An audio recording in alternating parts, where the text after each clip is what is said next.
अस्सलामुअलैकुम, आप देख रहे हैं GTV न्यूज और मैं हूं गौहर इशरत। हेडलाइंस आपने जानी, बुलेटिन का बाकायदा आगाज करें और सबसे पहले आपको बताएं, मुल्क में कोरोना वायरस की तबाहकारियों में फिर इजाफा होने लगा।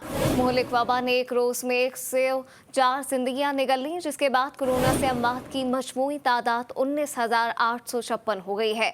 NCOC के मुताबिक 24 घंटों में 3,256 नए केसेस भी रिपोर्ट हुए। मस्बत केसेस की शरह भी बढ़कर 7.79% तक पहुंच गई।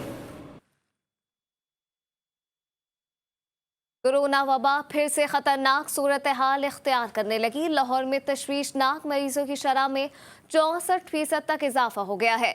मजीद क्या तफसीलात हैं, जानते हैं नुमाइंदा जी न्यूज़ लाहौर वकार शौकत से। जी वकार, बताइएगा।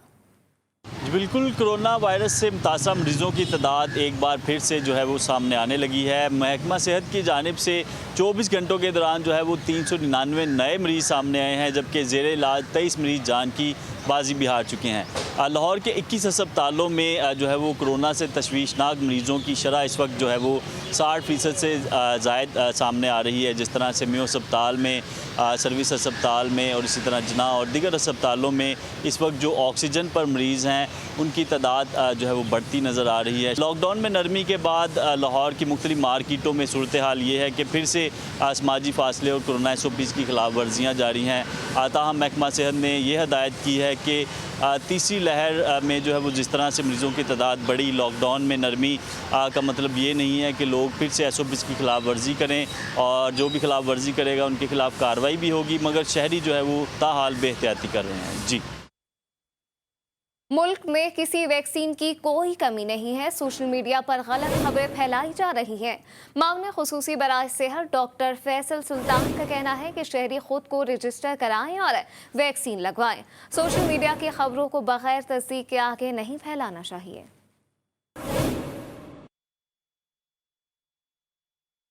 भी फैलती रहती है और आजकल के दौर में कई दफ़ा उसका जवाब देना बड़ा ज़रूरी हो जाता है। इन सारी बातों के बेसिस के ऊपर मैं कुछ जो खदशात या ख्यालात लोगों के हैं या सवालात हैं उनका जवाब देना चाहूँगा। और मैं समझता हूँ कि दुख की बात यह है कि कुछ मुझे लगता है कि इन्फॉर्मेशन इसमें मैलिशियसली यानी जान के भी फैलाई जाती है। जो हमारी वैक्सीनेशन की मुहिम है वो इंशाल्लाह जारी रहेगी और जारी है, और उसमें कोई किसी किस्म का गैप या रुकावट नहीं आई। अभी तक जो वैक्सीनेशन का अमल चल रहा है, शुक्र अल्हम्दुलिल्लाह वो सेफ़ है और कोई ऐसा हमें साइड इफ़ेक्ट नहीं दिखा जिसको हम वैक्सीन के ज़िम्मे लगा सकें। कराची में कोरोना वैक्सीनेशन के सबसे बड़े मरकज एक्सो सेंटर में अब 30 साल से ज्यादा अफराद की वैक्सीनेशन के लिए रजिस्ट्रेशन का आगाज कर दिया गया है। एस्ट्राजेनेका की डोज कम होने के बाद अब चीनी वैक्सीन साइनोफार्म लगाई जा रही है। वहां क्या सूरत हाल है, जानते हैं शारका कमाल से। जी शारका, अपडेट कीजिएगा, क्या सूरत हाल दिख रही है? जी बिल्कुल, मैं इस वक्त एक्सपो सेंटर में ही मौजूद हूँ, जहाँ पे इंसदाद कोरोना वैक्सीन लगाई जा रही है। पहले तो यहाँ पे जो है सिर्फ 40 प्लस और 50 मतलब 40 प्लस वाले लोगों को लगाई जा रही थी, लेकिन अब कल से यहाँ पे 30 प्लस की जो है वो भी रजिस्ट्रेशन शुरू करवा दी गई है। रजिस्ट्रेशन का तरीका वही रखा गया है कि अपने NIC नंबर 1166 पे मैसेज करना है, उसके बाद जो डेट आएगी उस पर आके वैक्सीन लगवानी है। फिलहाल वैक्सीनेशन शुरू नहीं की गई, रजिस्ट्रेशन शुरू की गई है। जबकि अगर हम एक्सपो सेंटर की बात करें तो यहाँ पर भी जो है वैक्सीन लगाई जा रही है। बाकी जो 40 प्लस से ज़्यादा जो लोग हैं उनके लिए वॉक इन वैक्सीन शुरू कर दी गई है। उन्हें रजिस्ट्रेशन की कोई ज़रूरत नहीं है, पहले से वो यहाँ आएँ और यहाँ आके अपनी स्क्रीनिंग, पहले उनकी स्क्रीनिंग की जाती है बाकायदा तौर पर। उन्हें कोई और दूसरी बीमारी नहीं है, उनका ब्लड प्रेशर, शुगर, अगर सारी चीज़ें नॉर्मल होती हैं तो फिर उन्हें रजिस्ट्रेशन काउंटर जाने भेजा जाता है, जहाँ से उनके नादरा के थ्रू उनकी रजिस्ट्रेशन की जाती है और फिर उन्हें वैक्सीन लगाई जा रही है। यहाँ पर जो डॉक्टर अनिला हैं, जहाँ की हेड कर रही है, उनका कहना है कि अब तक तकरीबन 33,000 लोगों को वैक्सीन लगा दी गई है। और यहाँ पे जो अभी जो वैक्सीन लगाई जा रही है वो साइनोवैक वैक्सीन लगाई जा रही है, जो चाइना की वैक्सीन है। इससे कबल यहाँ पे एस्ट्राजेनेका और साइनोफार्म लगाई जा रही थी, लेकिन चूँकि उनकी तादाद कम हो चुकी है तो सिर्फ अब जो है साइनोफार्म और एस्ट्राजेनेका सिर्फ उन्हीं लोगों को लगाई जा रही है जिनको इसकी पहली डोज लगा दी गई है। जबकि जो पहली डोज अब लगाई जा रही है वो साइनोवैक लगाई जा रही है। उनका कहना है कि जल्द ही जो दूसरी खेप जो पाकिस्तान पहुँच जाएगी साइनोफार्म और एस्ट्राजेनेका की, तो लोगों को दोबारा लगानी शुरू कर दी जाएगी। फिलहाल यहाँ पे साइनोवैक लगाई जा रही है, 30+ वालों की वजह से शुरू हो चुकी है। यहाँ पे हमने देखा है कि लोग यहाँ पे बहुत मुतमईन है यहाँ के इंतजामात से। अक्सर बड़ी तादाद लोग यहाँ मौजूद है जिन्होंने आज अपनी सेकंड डोज भी लगवा ली है। उनका कहना है कि उन्हें कोई साइड इफेक्ट नहीं हुआ, यहाँ के इंतजामात से ही मुतमईन। उनका यही कहना है कि लोग यहाँ आएँ और वैक्सीन लगाएंगे। कोरोना से बचाव का वाहिद तरीका इस अपील पर अमल करना है और ख़ुद को वैक्सीनेट करवाना है। जी। और अब कुछ जिक्र इस्राइली जुल्म और बर्बरियत का।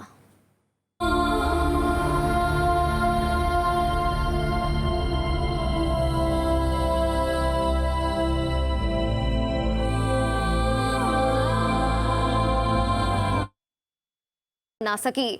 इसराइल के फजाई और ज़मीनी हमलों में 61 बच्चों, 36 खवातीन समेत अब तक 220 से ज़ायद फ़लस्तीनी शहीद हो चुके, जिनमें बच्चे और खवातीन भी शामिल हैं। इसराइल की धमकियों के पेश नज़र 52,000 से ज़ायद फ़लस्तीनी बेघर हो चुके हैं। हमास की जानिब से जवाबी कार्रवाई के दौरान 10 से ज़ायद इसराइली मारे गए। फ़लस्तीन की सूरत हाल पर अक़वाम मुत्तहिदा ने कल जनरल असम्बली का इजलास तलब कर लिया है।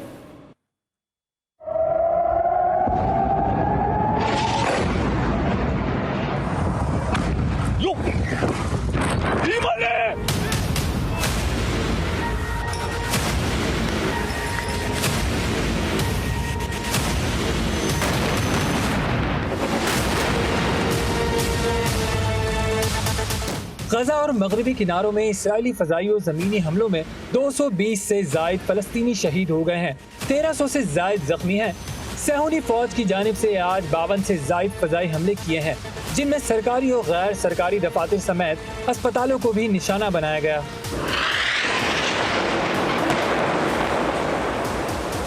मुकामी शहर बैतुल हलम में इसराइली और फ़लस्तीनियों के दरमियान होने वाली झड़पों में मुतादिद अफराद जख्मी हो गए।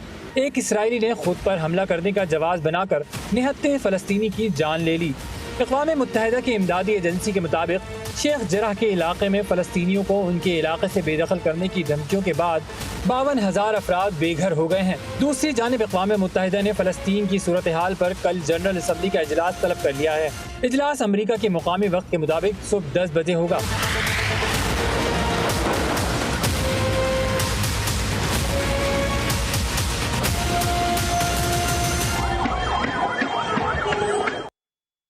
गजा की पट्टी के एक अहम शहर खान यूनुस और रफा पर इसराइली फ़ज़ाइया ने 60 से ज़ायद हमले किए। इन हमलों के नतीजे में एक फ़लस्तीनी खातून शहीद और 8 दीगर अफराद ज़ख्मी हो गए। अक़वाम मुत्तहिदा ने कहा है कि गजा की पट्टी में जारी इसराइली फ़ज़ाई हमलों के सबब 38,000 से ज़ायद फ़लस्तीनी बेघर हो चुके हैं। बताया गया कि इनमें से 2,500 ऐसे अफराद हैं जिनके मकानात इन फ़ज़ाई कार्रवाइयों में तबाह हो गए। अक़वाम मुत्तहिदा के इदारा बराए फ़लस्तीनी महाजरीन के मुताबिक ये अफराद 48 स्कूलों में पनाह लिए हुए हैं। बताया गया है कि गजा की पट्टी में बिजली की तरसील को 6 से 8 घंटे रोजाना तक महदूद किया जा चुका है। इसराइली हमलों में गजा में 41 तालीमी मराकज़ को भी नुकसान पहुंचा। पाकिस्तान और तुर्की ने निहत्ते फ़लस्तीनियों पर इसराइली जुल्म, सितम और बर्बरियत के खिलाफ मुश्तरका तौर पर आवाज़ उठाने का फैसला किया है। दोनों वज़राए ख़ारजा ने निहत्ते फ़लस्तीनियों पर इसराइली जहरियत और फ़लस्तीनियों की जबरन बेदखली की पुरज़ोर मज़म्मत की है और इसराइली जहरियत के खिलाफ अक़वाम मुत्तहिदा में मिलकर आवाज़ उठाने का फैसला किया गया है। फ़लस्तीनी बच्चे कहाँ जाए, इनके पास कोई जाए पना नहीं। फ़लस्तीनी वज़ार ख़ारजा रियाज़ अल-मालिकी ने बच्चों से मुतालिक अक़वाम मुत्तहिदा के मंदूब को ख़त लिख दिया। इसराइल के बच्चों के खिलाफ जंगी जराइम रोकने की अपील करते हुए फ़लस्तीनी वज़ीर ख़ारजा का कहना था कि फ़लस्तीनी बच्चों की शहादतें दिल दहलाने के लिए काफ़ी हैं। जिनको बेदर्दी से कत्ल किया जा रहा है उनके पास कोई जाए पना भी नहीं। फ़लस्तीनी तंजीमों ने ईरानी सुप्रीम लीडर के 2 टोक मौक़िफ़ का शुक्रिया ख़त के ज़रिए अदा किया। ख़त में आयतुल्लाह ख़ामनाई के ख़त को फ़लस्तीन की आज़ादी का रोड मैप करार दिया गया है। आयतुल्लाह ख़ामनाई के यौमुल क़ुद्स के ख़िताब को फ़लस्तीन की आज़ादी का रोड मैप करार दिया गया है। फ़लस्तीनी तंजीमों की जानिब से लिखे गए ख़तूत में फ़लस्तीनियों की तहरीक मुज़म्मत की हिमायत और सहूनी हुकूमत को तस्लीम ना करने के मौक़िफ़ पर ईरानी हुकूमत और आयतुल्लाह ख़ामनाई का शुक्रिया अदा किया गया है। मजलूम फलस्तीनियों की हिमायत में अमरीकी भी सड़कों पर निकल आए। इसराइल के खिलाफ नारे लगाते और प्ले कार्ड उठाए मुजाहिरीन ने डेट्रियाट में सैलाब की शक्ल अख्तियार कर ली और सड़कों पर वॉक करते रहे। फजा फलस्तीन की आज़ादी के नारों से गूंज उठी।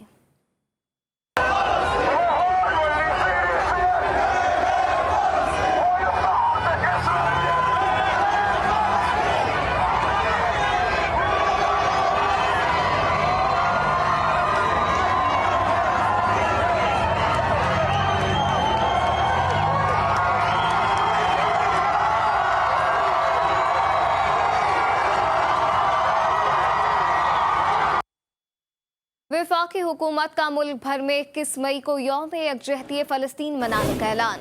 मौलाना ताहिर अशरफी का कहना है कि जंगी जराइम में मुलव्वस इसराइल बच्चों और ख़वातीन को निशाना बना रहा है। शाह महमूद कुरैशी अक़वाम मुत्तहिदा में पूरी कौम की तर्जुमानी करेंगे। वज़ीर आज़म का विजन है कि उम्मत मुस्लिमा को मुत्तहिद किया जाए। पाकिस्तान की हिदायत पर यह फैसला किया गया कि 21 मई को पूरे मुल्क के अंदर फ़लस्तीनी अवाम के साथ, मज़लूम फ़लस्तीनियों के साथ यकजहती का इजहार किया जाएगा। यौम यकजहती फ़लस्तीन मनाया जाएगा। वज़ीर आज़म साहब का विजन और सोच ये है कि हम उम्मत मुस्लिमा को मुत्तहिद करें इन मसाइल के ऊपर, क्योंकि कोई एक मुल्क जो है वो इन मसाइल के ऊपर उस तरह किरदार अदा नहीं कर सकता जिस तरह पूरी उम्मत मुत्तहिद होकर किरदार अदा कर सकती है। हमारे वजीर खारजा जो हैं वो अभी यूएनओ में जा रहे हैं पाकिस्तानी कौम की और पाकिस्तान की हुकूमत की, और मैं समझता हूँ पूरे आलम इस्लाम की तर्जुमानी करने के लिए। Welcome back. साबिक deputy chairman senate Saleem Mandviwalla और दीगर के खिलाफ किडनी हिल्स रेफरेंस की समाअत आज होगी। नैब अदालत ने गुज़िश्ता समाअत पर मुल्ज़िमान की 265 की दरख्वास्तों पर फैसला महफूज कर रखा है। मज़ीद तफसीलात जानते हैं नुमाइंदा GTV न्यूज़ इस्लामाबाद आदिल हुसैन से। जी आदिल, मज़ीद अपडेट कीजिएगा।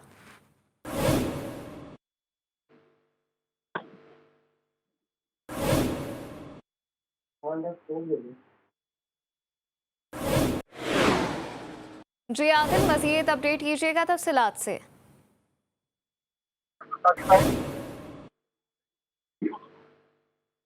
साबिक deputy chairman senate Saleem Mandviwalla और दीगर के खिलाफ किडनी हिल रेफरेंस की समाअत आज होगी। नैब अदालत ने गुज़िश्ता समाअत पर मुल्ज़िमान की 265 की दरख्वास्तों पर फैसला महफूज कर रखा है।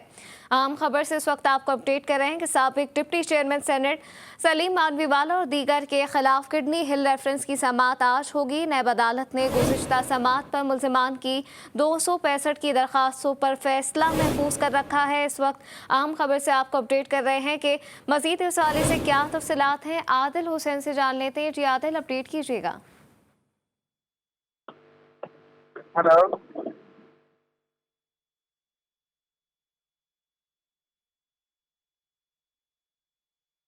ऑपोजिशन लीडर शहबाज शरीफ को बैरून मुल्क जाने से रोकने का मामला। लाहौर हाई कोर्ट ने शहबाज शरीफ की दरख्वास्त समाअत के लिए मुकर्रर कर दी। शहबाज शरीफ की दरख्वास्त पर आज लाहौर हाई कोर्ट में समाअत होगी। लाहौर हाई कोर्ट के जस्टिस अली बाकर नजफी ऑपोजिशन लीडर की दरख्वास्त पर समाअत करेंगे। पाकिस्तान तहरीक इंसाफ के मरकजी रहनुमा जहांगीर तरीन और अली तरीन मनी लॉन्ड्रिंग केस में आज लाहौर की सेशन अदालत में कायम बैंकिंग कोर्ट में पेश के लिए पहुंच गए हैं। FIA अदालत में अपनी तफ्तीशी रिपोर्ट में पेश कर चुका है। जहांगीर तरीन और अली तरीन के वकला ने अदालत से FIA के FIR पर सवाल उठाते हुए मुकदमे में बेटों तक को नामजद कर दिया गया है। वफाकी तहकीकाती इदारे की तफ्तीश नामुकम्मल है। फाजिल जज का गुज़िश्ता समाअत पर FIA को मुकम्मल सबूतों के हमरा पेश होने का हुक्म दे रखा है। मज़ीद तफसीलात जानते हैं नुमाइंदा GTV न्यूज़ लाहौर अबू बकर मुगल से। जी अबू बकर, अपडेट कीजिएगा। बिल्कुल, जहांगीर तरीन ग्रुप के जो हर बंदे हैं उसमें आज जहांगीर तरीन और अली तरीन जो है वो सेशन अदालत पेश हो चुके हैं और अब से कुछ ही देर कबल केस की समाअत जो है वो शुरू हुई और जो वकील हैं जहांगीर तरीन के, उन्होंने ये अदालत में रिमार्क्स दिए कि FIA के जो है वो साथ मुकम्मल तावन कर रहे हैं और जब जब FIA बुला रहा है इनकी इन्वेस्टिगेशन का हिस्सा और पार्ट बन रहे हैं, जिसके ऊपर जज हामिद हुसैन ने जो है वो ये इस्तफसार किया कि FIA फौरी तौर पर जो है वो मुकम्मल तफ्तीश करे और आइंदा मजीद वक्त नहीं दिया जाएगा, जिसके ऊपर उन्होंने ये भी रिमार्क्स दिए कि FIA जो है वो दोबारा हमें अपडेट कर रहे थे, आपका बहुत शुक्रिया। पंजाब में हम ख्याल ग्रुप ने जहांगीर तरीन पर मुकम्मल एतमाद का इजहार करते हुए आइंदा का लाहे अमल तय करने का इख्तियार दे दिया।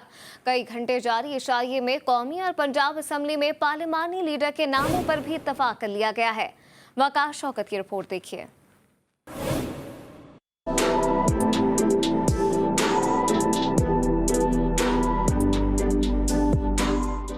पाकिस्तान तहरीक इंसाफ के रहनुमा जहांगीर तरीन धड़े की लाहौर में बड़ी बैठक में बड़े फैसले कर लिए गए। हम ख्याल ग्रुप ने कौमी व पंजाब असम्बली में पार्लिमानी लीडर मुकर्रर कर दिए। राजा रियाज कौमी और सईद अकबर नुनानी को पंजाब असम्बली में पार्लिमानी लीडर मुकर्रर किया गया। तमाम अरकान से ग्रुप को मजीद मजबूत बनाने का भी हल्फ लिया गया। राजा रियाज ने FIA और बैरिस्टर अली जफर की रिपोर्ट के इंतजार का मशवरा दिया। रुकन असम्बली नज़ीर चौहान का कहना है कि बनी गल और यहाँ की सियासत का मुआवजा नहीं किया जा सकता। हमारी कोशिश होगी आखिरी वक्त तक आपका मुकदमा लड़ें। तरीन ग्रुप का लेबल तो लग गया, अब हमें इसको आगे चलाना चाहिए।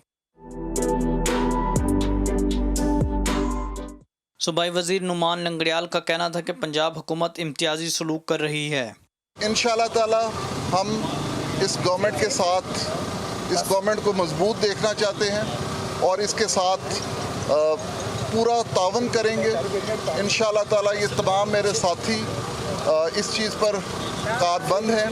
जहांगीर तरीन का कहना था कि अब सब मिलकर ही आइंदा का लाहेअमल बनाएंगे। इशाइये में पाकिस्तानी, चाइनीज, सी फूड और गर्मा गर्म स्वीट डिशेज से मेहमानों की तवाज़ो की गई। कैमरामैन सलमान मिराज के साथ वकार शौकत, GTV न्यूज़ लाहौर। बढ़ती महंगाई का जिक्र करें और आपको बताएं, लाहौर में चिकन की कीमतें कंट्रोल से बाहर हैं।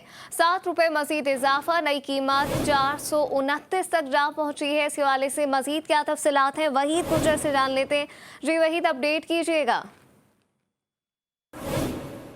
जी बिल्कुल, देखिए तब्दीली सरकार के दौरे हुकूमत में आवाम की मुश्किलात कम होने का नाम नहीं ले रही। कभी चीनी माफिया तो कभी आटा माफिया, अब चिकन माफिया जो है वो बेलगाम हो चुका है। चिकन की कीमत जो है इस वक्त बुलंद तरीन सतह पर जा पहुंची है। इस वक्त अगर बात की जाए तो 7 रुपये आज इजाफा किया गया, जिसके बाद चिकन की नई कीमत जो है 429 रुपये जो है रखी गई है। और ये बता दो चलो कि ईद से पहले ये काफ़ी ज़्यादा शोर मचा था, जिस पर ये कहा गया था कि चूँकि ईद पर जो है चिकन, छोटी ईद पर चिकन का इस्तेमाल ज़्यादा होता है, मगर ईद के बाद जो इसकी कीमतों को कम वही तो 7 रुपये इजाफा कर दिया गया है और अब 480 पर फरोख भी हो रही है चिकन। तो इस हवाले से प्राइस रेगुलेटरी अथॉरिटी कहाँ पे है? जी बिल्कुल, यही हमारा अलमी है कि ये बंद कमरों में, AC वाले कमरों में बैठकर जो है ये रेट निकाल देते हैं आम आदमी को बगैर बताए कि कल जो है कि चिकन का क्या रेट होगा। जब शहरी मार्केटों का रुख करते हैं तो उनको पता चलता है कि चिकन की कीमतें जो है वो मजीद बढ़ा दी गई हैं। लाहौर में चिकन की कीमतें कंट्रोल से बाहर हो गई हैं। 7 रुपये मजीद इजाफा हो गया। इस हवाले से वहीद गुजर हमें अपडेट कर रहे थे, आपका बहुत शुक्रिया। आसी की गलतियों का खमियाजा अदा करने के लिए बाप मजबूर हो गया। फास्ट एंड फ्यूरियस का हीरो एक बार फिर सफाह कातिलों से टकरा गया। एक्शन से भरपूर film series fast and furious की नवी किस्त की झलकियां जारी कर दी गईं। फिल्म 25 जून को दुनिया भर के सिनेमा घरों की जीनत बनेगी।